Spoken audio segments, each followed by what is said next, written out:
The 8 men arrested for running internet dating scams in Cape Town appeared in court today. They face fraud and money laundering charges related to over 100 million rand. They allegedly conned women who thought they were in online relationships with foreign men. Now, all these arrests were part of a major international operation that included the FBI, US Secret Service, Interpol and the Hawks. Aisha Ismail was in court today.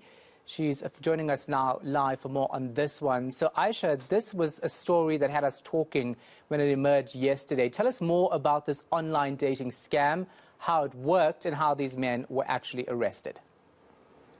What an interesting story, Shahan. Although, having spoken to some private investigators today, they were telling me that it's not unusual and that they deal with these cases almost on a daily basis.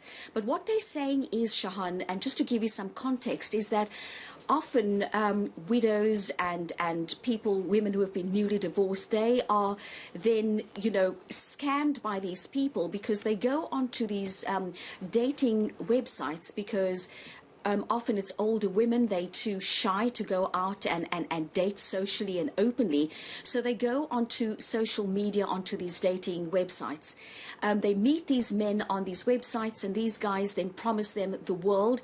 And then what happens is that they get very, very familiar with these women and they kind of sort out women who have inherited a lot of money, women who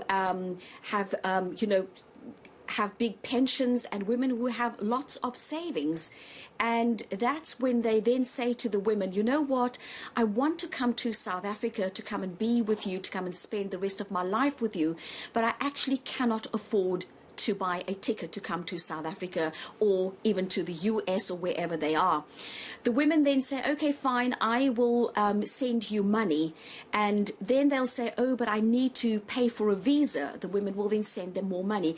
But at the same time, Shahan, what they do is they then compromise these women's emails and also their bank accounts. And they siphon off not just hundreds of rands, but millions of US dollars. Now, in this particular case, we're only dealing with alleged crimes having been committed in the United States of America. And that is why the FBI got involved and sought the help of their South African counterparts. And the 8 men were arrested in a place here in Cape Town called Parklands in the Tableview area, where I've been told that it was a multidisciplinary operation, including the Hawks, the local Metro Police, the K9 unit, as well as crime intelligence. And that's how they pounced on these men. And they also then confiscated their laptops and their cell phones. So this matter was in court today. But let's take a listen to what Eric Ntabazalila from the NPA had to say about today's court proceedings. It's in a first appearance pending an extradition application. They are facing 4 charges in America. Those charges are conspiracy to commit wire fraud.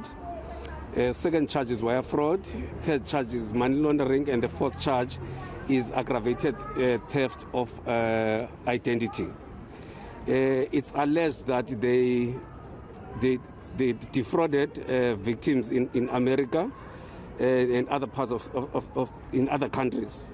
The amount, it leads to $6.8 million, which they defrauded from America and other countries. There are warrants of arrest in New Jersey and Texas. So we will be opposing their bail application next week, Tuesday. We will mention then the reasons behind opposing bail application. One of them is that we feel that they are a flight risk, and some of them are in the country illegally. All right, it's a shocker, isn't it? We're going to have to leave it right there. Aisha Ismail is in Cape Town.